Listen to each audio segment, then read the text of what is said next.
in my area, Booker's is tough to come across. It's been years since I've even seen a batch on the shelf. So when I was out of town and a coworker recommended that we hit one of the local liquor stores, I was all in. I just wanted to see what was there, because not only is it Booker's that's not really been available in my area, but a lot of stuff that would be allocated special stuff really hasn't been on the shelf. So as we walk into the store, I immediately just absolutely hone in on a bottle of Booker's that's sitting up on the very highest shelf behind the cashier. So I asked the cashier which batch it was, and he said that it was 2203, the Kentucky Tea batch, and I was sold. I did pay $120 for this bottle, which I think nowadays is a little bit common. I'm not sure, but I was willing to pay the $120 because I haven't seen it on a shelf in years. I also wanted the Kentucky Tea batch, so they had it at the store. It was $120. It was a little more than I'd wanted to spend that day on bourbon, but it was something I hadn't seen in a long time, so I was willing to pay the price. And I'm not too pressed on that. I think it's an okay price for Booker's. Maybe not okay price for the value that it used to be, since it used to be a little bit cheaper, under $100. But because it's been so rare for me to see it on the shelves, I was willing to pay it. And I'm excited that I got this one. I've seen a bunch of reviews. Back when it came out, I watched all the regular Whiskey Tube reviews on it, and I'm pretty excited about having this. And all that story just to say that now, since I haven't even seen a bottle of Booker's in so long, I can't get myself to throw away that box.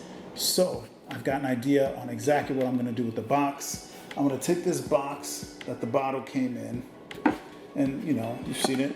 The bottle comes in this, and it's got this plexiglass bottles in there. Because of the way this plexiglass is right here, easy to open, easy to close, and the way that the box sits, so that stuff doesn't necessarily have to spill out. If you're holding it like this, yeah, stuff could come out.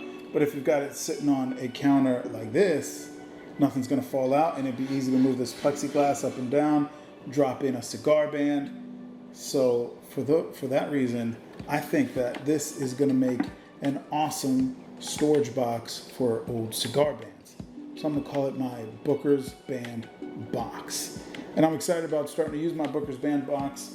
The only thing is that I actually have just thrown away, like maybe 3 months ago, 2 big old just bags of cigar bands that I was keeping because I thought I was going to do something with them. Eventually, I never did. So 3 months ago, I decided I was going to purge that stuff and got rid of a bunch of cigar bands. So this is going to have to be a brand new collection for me. So from here on out, I'm going to put cigar bands in my Booker's Band box. I think that that's a perfect way to store cigar bands.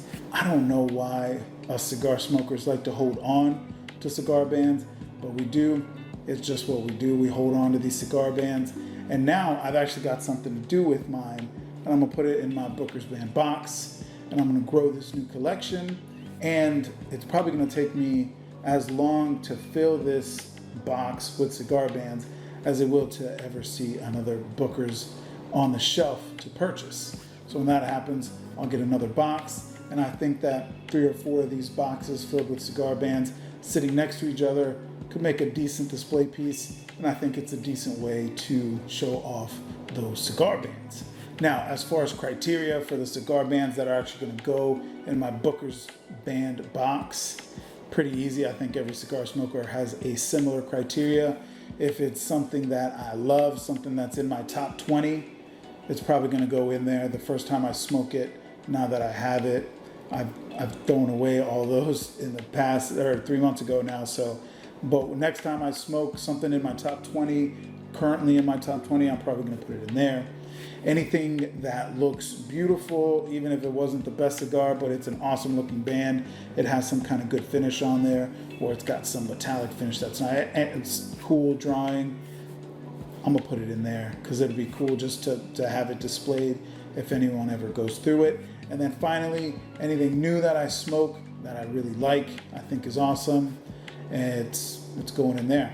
So That's the criteria I'm going to use for how I'm going to fill my Booker's band box, and that is how I'm going to display my cigar bands from now on. And it's also how I'm going to make use of these awesome Booker's boxes that the Booker's comes in, so that I don't have to throw it away. How about you guys? Are you guys holding on to your cigar bands, or do you have something even better to do with the Booker's boxes?